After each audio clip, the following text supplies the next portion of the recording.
Лагер каляціп на Акрэсціна. Дзеля дапамогі тым, каго выпускалі з изолятару да іхным блізкім, узнікла цэлае мястэчка. Медыкі, псіхолагі, адвакаты, палявая кухня, кіроўцы. Не змог застацца ў баку і Андрэй Мядзвецкі, уладальнік невялікай лагістычнай фірмы ў Смаленску. Пакуль ён быў заняты ў лагеры, фірма не працавала. Страты за месяц каля 5000 еўра, але гэта, паводле валанцёра, не мае значэння. Присоединился на самых таких, закрывая первичные нужды. Не было воды, принести воды, купить что-то, принести, зачитать списки людей, которые там есть. Я на самом деле очень рад, что я могу этим послужить, потому что, наверное, именно в эти моменты, когда ты делаешь, ты понимаешь, что ты по-настоящему живешь. У валанцёрскім лагеры кожны дапамагаў як мог. Быў мужчына, які затрыманым, што выходзілі і не мелі тэлефону, раздаў новыя апараты, і пенсіянеркі, якія пеклі бліны і куплялі лекі. Для кого-то принести, сделать блины, пойти сходить лишний раз, это тоже пенсионерка пошла, купила много, 10 упаковок от мазь, от синяков. Это для нее, это тяжело, это ей тяжело, она не купит что-то себе, понимаете? То есть для нее это много. Пасля жорсткіх разгонаў акцыі ў гвалту сілавікоў шмат каму спатрэбілася медычная дапамога. Бясплатна аказвалі яе не толькі дзяржаўныя установы, але і прыватныя цэнтры. Адным з першых абвесткаў у соцсетках даў Форестмед. Могу сказать за себя лично, за нескольких своих коллег. Первую эту неделю мы работали без выходных. Основное количество пострадавших обращалось к нам с всевозможными травмами. Чаще всего это кровоподтеки, ссадины с осколочными ранами. Сярэдні кошт кансультацыі ў прыватным медцэнтры ў Мінску ад 10 рублёў, ультрагок у залежнасці ад лакалізацыі ад 20 до 60.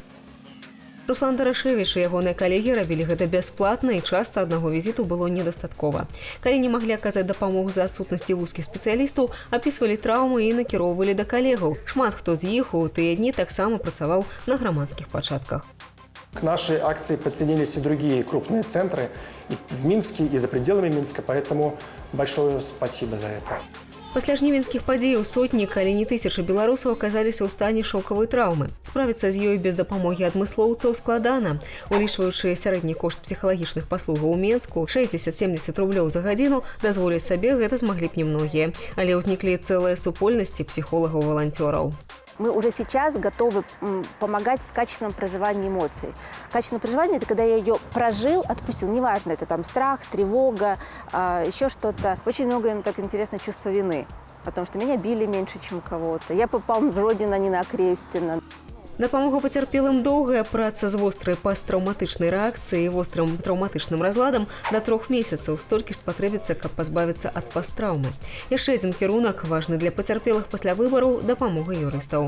Среди моих знакомых квалифицированных адвокатов где-то порядка 100 рублей одна консультация до 1 часа. В принципе, адвокатская помощь в Беларуси тоже стоит недешево, поэтому, конечно же, человеку, если он немного зарабатывает, мне кажется, достаточно не просто обеспечить себя именно сопровождением адвоката на всех стадиях.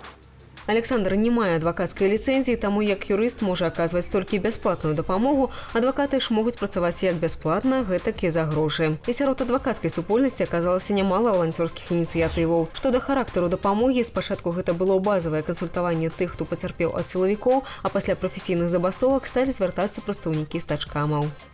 После того, когда были поданы первые заявления в следственные органы, естественно, должны быть ответы. Потом эти ответы в случае несогласия надо обжаловать. Следовательно, потребуется помощь для составления жалоб в вышестоящие органы. Если появятся какие-то судебные процессы, конечно же, потребуется помощь адвокатов уже для представления граждан в суде.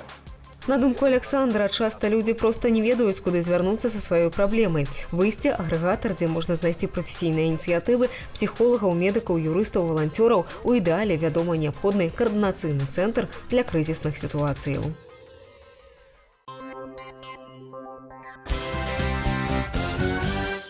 Грамадзяне павінны адстаивать свое право на ўладу. Як? Через працоўны кодекс? Гэта смех. Першая асоба дзяржавы робіць усё дазволенае і недазволенае для того, каб надалей заставацца першую асобою дзяржавы. Даже ОМОН был не так страшен, как то, что было в РОВД. Потому что там был и шокер, там за эти наручники меня пытались там приподнимать, отрывать от земли.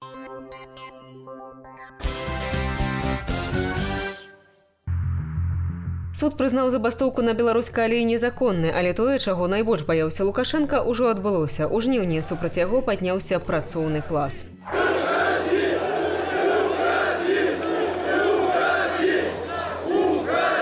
Спасибо. Рабочыя МАЗу, БелАЗу, Менскага трактарнага заводу, Нафтану і шмат якіх іншых выставілі ультыматум уладам. Выкананне палітычных патрабаванняў або страйк. В один день как-то вот собрались представители разных цехов, решили поговорить с рабочими на местах.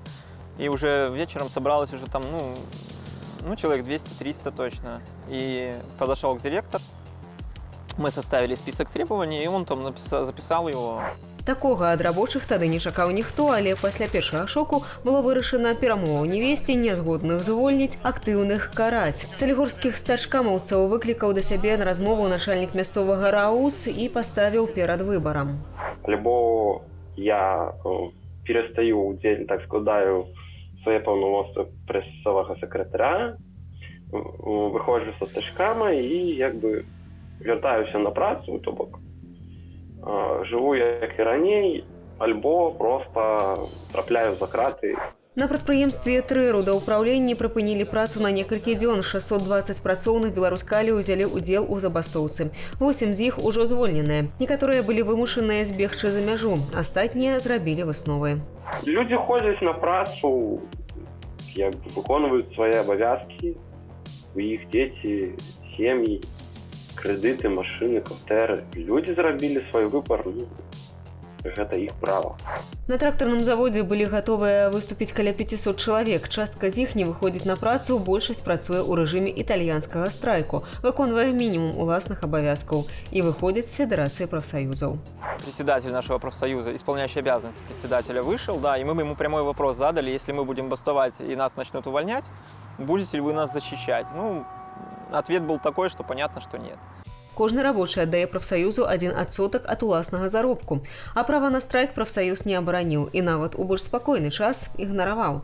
В том году коллективное обращение писали сварщики конкретно. Выдаваемая униформа у нас низкого качества, соответственно, и травмы бывают, ожоги и прочее. Но профсоюз дал ответ, что все нормально. Беларусы маюць законнае права на страйк, але парадак правядзення палітычнага страйку заканадаўства не рэгулюе. У працоўным кодексе прапісаны толькі парадак правядзення эканамічнага страйку. Згодна з ім, працаўнікі могуць абвесціць страйк толькі тады, калі іхнае пытанне не развязанае праз працоўны арбітраж. Тады яны збіраюць на сход як мінімум палову працоўных заводаў і прымаюць рашэнне аб страйку. І паведамляюць аб гэтым наймальніку за 2 тыдні да пачатку страйку. І нават пасля гэтага прэзідэнт можа ў любы момант прыпыніць забастоўку сваім рашэннем. Улада па Канстытуцыі належыць грамадзянам. І грамадзяне павінны адстаивать свое право на ўладу. Як? Через працоўны кодекс? Гэта смешна. Зразумела, што наймальнік не можа задаволіць палітычных патрабаванняў рабочых, таму прытрымлівацца гэтага парадку бессэнсоўна. Але суды ўхапіліся за яго, каб задушыць пратэст. Беларускай алеі было адно з эканамічных патрабаванняў да наймальніка. І суд якраз учапіўся за гэты апошні пункт і сказаў, што вы парушылі працоўны кодекс, таму што у вас былі вось такія пытанні, а вы не выканалі патрабаванні працоўнага кодекса. Правесці палітычную забастоўку законна ў Беларусі проста немагчыма. Па-за законам і любая матэрыяльная дапамога ўдзельнікам ад аб'яднанняў і партыяў з палітычнымі мэтамі. І самі прафсаюзы не могуць умешвацца ў палітычныя пытанні. У прафсаюза за мяжой існуюць свае партыі. У нас калісьці было права прафсаюзаў выдвигаць сваіх кандыдатаў у дэпутаты і адстойваць іх. Але ж з прыходам Лукашенка гэта права у прафсаюзаў забралі. Права абскардзіць парадак правядзення выбараў у судзе не гарантаванае. Выйсці на мірны пратэст нельга, нават абвесціць страйк немагчыма. Выглядае, што законных метадаў пратэсту ўжо не засталося.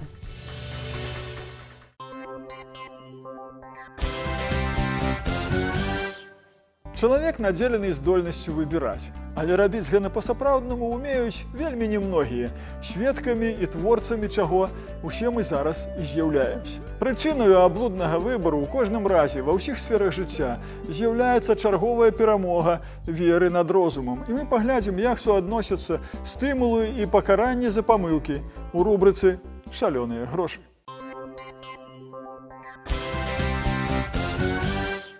Бабка моя казала: «Жаніся, каб дурні не звяліся». А на дзяржаўным узроўні гэта завецца пераемнасць улады. У тутэйшым выкананні яна выглядае так. Першая асоба дзяржавы робіць усё дазволенае і недазволенае для таго, каб надалей заставацца першаю асобаю дзяржавы. Возьмем цяпер разгледзім самы прапагандысцкі паказчык Белстату. Вы бачыце, як вагаецца рэальная заработная плата і бачыце на яе фоне зорачкі выбараў. Заработную плату разлічвалі надзейныя людзі, і можна ўявіць, як вагалася заработная плата надзейных людзей, чыноўнікаў і іх верных абаронцаў, сілавікоў. Заканамернасць відавочная. І заўважце, ў 2006 годзе выбары былі ў сакавіку. Таму зорачка на 2005, а ў 2015 не атрымалася з-за праблем у Расіі, ад якой занадта залежыць гаспадарка. Але зацікаўленыя не пацярпелі, кажуць многія эксперты, і не памыляюцца. Ну, сёлета традыцыя ніяк не парушаная. Усе, хто ад бюджэту залежыць, павінны баяцца тых, хто збірае грошы ў бюджэт, і моцна любіць тога, хто гэныя грошы раздае. І ўсё дзіўным чынам супадае, таму што механізм надзейна адлажаны і моцна абаронены. Памятаеце, 1 жніўня бюджэт пражытачнага мінімуму вырас на 3,8%, а следам за ім выраслі дапамогі на дзяцей, дапамогі да пенсій самым старым, сацыяльныя пенсіі і іншыя звязаныя з тым рэчы. Крытыкі скажуць, што гэта ненаўмысна. Яно так. Вернемся да простага прыкладу, да пачатку. На спатканне альбо ідуць пагаліўшыся, альбо голяцца перад тым, як ісці. А на 27-й год шлюбу мы, здаецца, ухіліліся, але будучыня робіцца ўсё ясней і ясней. Яна такая, што з бюджэту раздадзеная, то потым будзе ў бюджэт вернутая з усіх крыніцаў. Таму што дзяржава была, есть і будзе есці усімі ненажэрнымі чыноўніцкімі і сілавіцкімі ратамі. І дзеля гэнага пасля выбараў будуць скарачацца нават старанна разлічаныя рэальныя заробкі. Растуць даходы кансалідаванага бюджэту. Кожны з нас дадае да іх што можа. І пралічыць усю гэтую складаную сістэму вельмі цяжка. Складаная ўсё ж такі сістэма, але ёсць асноўныя даходы. Гэна на дададзеную вартасць, падатак 1/3 частка, на знешнеэканамічную дзейнасць 1/6 частка, акцызы 1/9 частка і на прыбытак 1/10 частка. Тое ва ўсім свеце робіцца.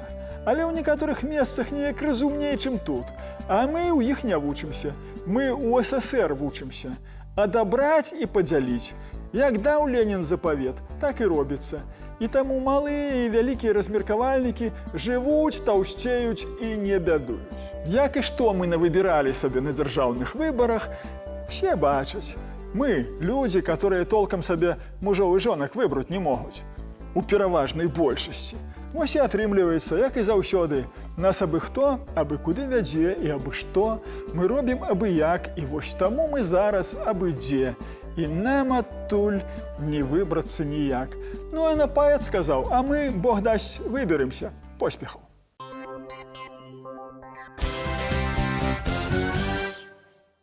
Выбары і далейшыя падзеі ў краіне канчаткова разбурылі давер да дзяржавы, як у звычайных беларусаў, гэтак і ў бізнесу.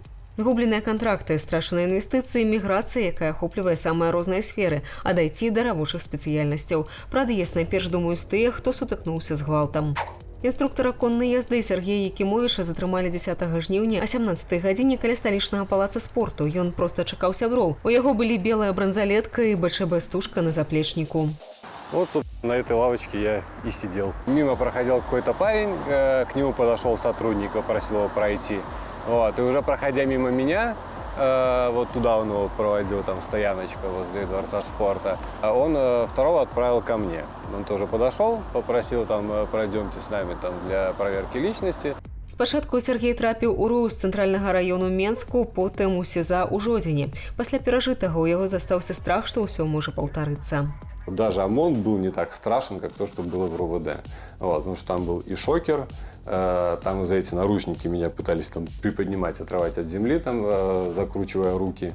Там били и ногами, и руками, просто всем, чем, наверное, можно было бить. Сергей сур'ёзна задумваецца пра ад'езд. Падштурхоўвае да гэтага і псіхалагічны стан, і эканоміка. Мужчына інструктор верхавой язды, але гэта не прафесійны спорт, а хобі-клас. Фактычна сфера забаваў. У Беларусі яна штодня нясе страты. Спачатку з-за пандэміі, цяпер праз палітычную сітуацыю. А на данный момент людей становится с каждым днем, буквально с каждым днем, там, поменьше.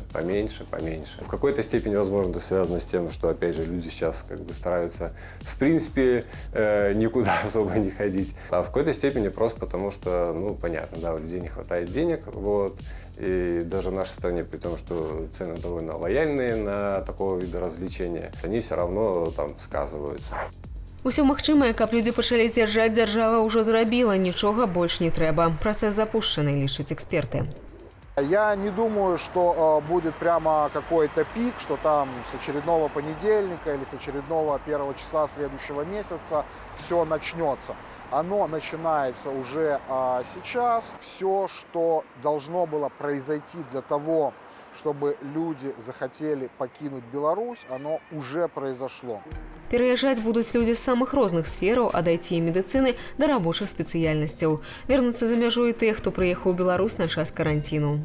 Высокий спрос как на востоке от Беларуси, так и на западе на высококвалифицированных врачей, на высококвалифицированных рабочих, на строителей. Но кроме этого активно могут уезжать люди без особой высокой квалификации. Особенность IT-сферы в том, что там идет речь о релокации именно компаний. То есть перемещаются сразу компании со всеми работниками. IT – самый перспектыўны і прыбытковы сектор беларускай эканомікі. Гэта амаль 7% экспорту тавараў і паслугаў, 1,5% падатковых паступленняў, 1000 працоўных месцаў. Нашых айцішнікаў будуць радыя бачыць на Кіпры, у Расіі, Украіне, Літве альбо Кыргызстане. Шмат якія кампаніі пачалі рэлакейт. Кампанія Humatech займаецца распрацоўкай новых прадуктаў. За сітуацыю ў краіне яны страцілі шмат беларускіх і замежных контрактаў.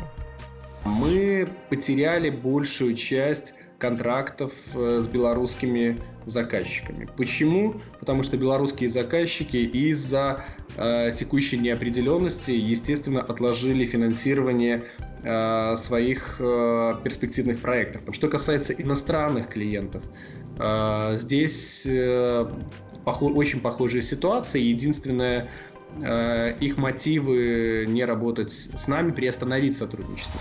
Кампанія шмат страціла, каб выйсці на ранейшы ўзровень патрэбны час. Гаворка не пра нейкі недаатрыманы прыбытак, а аб наўпроставых стратах. Цяпер выпрацоўваюцца рашэнні, якія дапамогуць выратаваць бізнес. Если будет позитивный тренд, если события быстро примут правильный характер, то мы достаточно быстро придем в себя. Да, нам тяжело будет вернуть те контракты, которые есть, потому что они уже будут реализовываться с другими игроками на рынке. Но я думаю, что мы где-то порядка 6 месяцев потратим на то, чтобы попасть в исходную точку. Если же мы говорим о релокейте, то здесь времени уйдет гораздо больше, потому что нам придется решить ряд бытовых задач, будет немножко изменяться среда обитания. Естественно, не сможет вся команда очень быстро, моментально переехать. И я думаю, что это может затянуться года на 2. Масавая міграцыя адаб'ецца на падатковых паступленнях, а гэта ў сваю чаргу пагоршыць стан у бюджэтных сферах. Горшымі зробяцца адукацыя, медыцына, інфраструктура, фінансавае становішча сацыяльна неабароненых групаў.